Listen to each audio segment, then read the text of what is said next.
Eh bien bonjour à tous, donc je suis heureux de vous retrouver pour ce nouveau déballage produit et aujourd'hui on va parler d'un produit qui s'est payé le luxe déjà d'être champion du monde avant même sa sortie officielle. Je veux parler du cylindre Bidalo Racing Factory World Record. Rien que ça. Les gens qui suivent bien l'actualité 50 savent que depuis un moment une nouvelle gamme Bidalo devait voir le jour.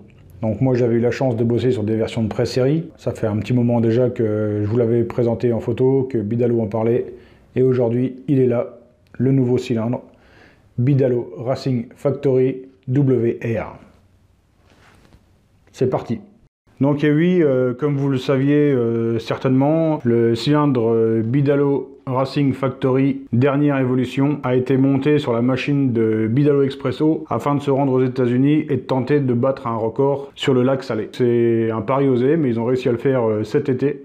L'été dernier, donc 2016, où ils sont allés battre les Américains sur leur propre territoire avec ce matos 100% français, cocorico, tout le bordel. Voyons ensemble de quoi se compose notre pack Racing Factory. Un cylindre, un plot, un couvre-culasse, le piston, l'axe de piston et les joncs, la cage à aiguille, une cale d'embase, un jeu de joints d'embase, un kit visserie, une notice en français et en anglais et quelques stickers. Alors donc, la nouvelle gamme Factory, qu'est-ce que c'est? Arnaud a placé les 4 goujons en 3 dimensions sur un logiciel informatique et s'est débrouillé à faire des transferts modernes mais qui arrivent à les contourner. Alors je ne peux pas vous montrer à l'écran le dessin des transferts. En revanche, je peux vous montrer le dessin de la chambre de refroidissement.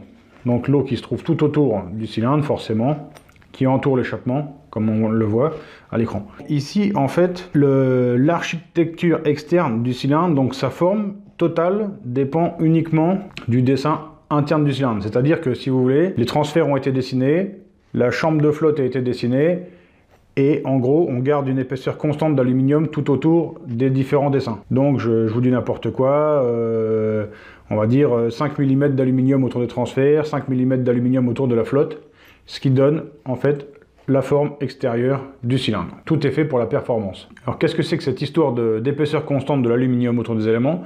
En fait, c'est pour mieux gérer la dilatation du cylindre. Le cylindre se dilate de manière plus homogène et ainsi on peut réduire les jeux cylindre-piston. Donc sur cette gamme Racing Factory, les jeux cylindre-piston ont été presque divisés par 2. Pour la première fois, vous verrez sur la boîte qu'on vous demande une petite période de rodage. Bon, en run, on connaît, hein, on fait tourner 3-4 fois au ralenti, on fait 3-4 chauffes et c'est parti. Mais bon, tout ça pour dire que là, quand même, il y a eu un gros travail de fait sur les jeux cylindre-piston afin de gagner forcément en compression. Qu'est-ce qu'on voit d'autre sur l'extérieur du cylindre? On voit ici 2 sorties d'eau possibles, donc ici à droite pour le cylindre de nitro, et ici on voit un bouchon en aluminium, mais qui peut aussi être dévissé pour relier sur un bicylindre, forcément sur une Derby Euro 3, ici ça sera fraisé pour laisser passer l'eau par en dessous, etc. En fait c'est le même cylindre qui va sur plusieurs motorisations. À l'intérieur, qu'est-ce qu'on voit? 7 transferts avec un dessin vraiment moderne, avec énormément de convergence dû aux 2 transferts ici supplémentaires. Donc en fait ce ne sont pas des transferts arrière, hein. On pourrait appeler ça des transferts latéraux, seulement ils passent par le conduit arrière. En fait, le seul transfert arrière, c'est celui du centre. Celui qui vient nettoyer la culasse, alors que les 3 autres transferts, eux, servent à la distribution normale du moteur, on va dire. Alors à l'intérieur aussi, pourquoi barrette plus booster? Tout simplement pour avoir un échappement très large, sans avoir trop de basculement et de frottement à l'avant sur la barrette. En fait, ici, l'échappement principal n'est pas très large en soi, mais les 2 gros boosters aident à l'évacuation. Donc on a une grosse surface, mais on réduit les frottements du fait des 3 barrettes de guidage. À l'avant, on retrouve une sortie d'échappement, fixation 4 vis. Toutes les brides du commerce se montent en diagonale sur le cylindre sans aucun problème.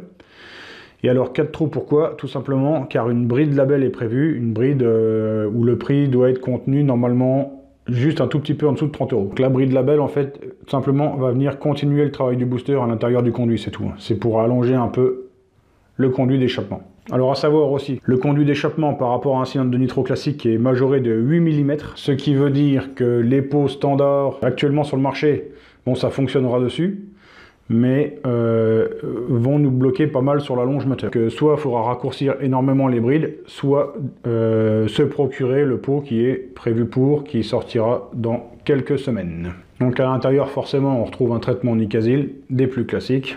Alors, seul petit défaut, entre guillemets, ici, dans les conduits de transfert, on voit quelques petites bavures. Bon, c'est vraiment rien, c'est minime, hein. Ça se limitera peut-être, pour les plus perfectionnistes, à un petit coup de papier sur une Dremel. Alors en fait, qu'est-ce que c'est que ça? C'est à l'intérieur du moule, c'est des cheminées de dégazage, donc ça nous donne cette petite forme dans le conduit. Bon, c'est vraiment minime, hein. C'est vraiment pour trouver un défaut. Donc en gros, sur le cylindre, on a fait le tour. Donc après, en diagramme, on tombe grosso modo 193-133, avec un rapport volumétrique de, en gros, 16:1 avec 0,6 de squeak. Un plot en aluminium, donc hémisphérique. Ici, on voit que ça a été rayonné pour éviter les amorces de rupture. Ici, le couvre-culasse, donc on voit que Bidalo nous fournit un bouchon qui pourra être remplacé par une sonde de température, tout simplement. Mais moi, je veux dire, c'est assez sympa, hein. Il y en a de moins en moins qui le fournissent dans les cylindres. Donc alors, un plot tout rond, anodisé noir. Pourquoi une anodisation noire? Tout simplement pour marquer un point de rupture entre l'ancienne gamme Factory et la nouvelle gamme Factory WR.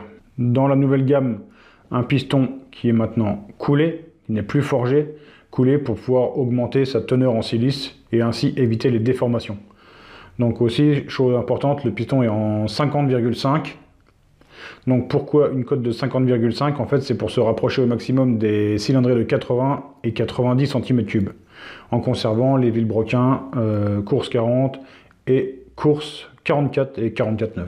La Bidalo, comme bien souvent, nous fournit les goujons avec son cylindre, hein. Ça aussi, c'est de plus en plus rare. Donc ils ont le mérite d'être là. Sur la version que j'ai ici, 96 cc, donc forcément, il faut une cale dans base. Donc ici, une cale en aluminium qui est livrée avec ses joints. Alors ici, un joint alu-viton, donc qui sert à l'étanchéité principale, on va dire, qui normalement se met en dessous. Et après, 3 joints de différentes épaisseurs afin de venir affiner son squish.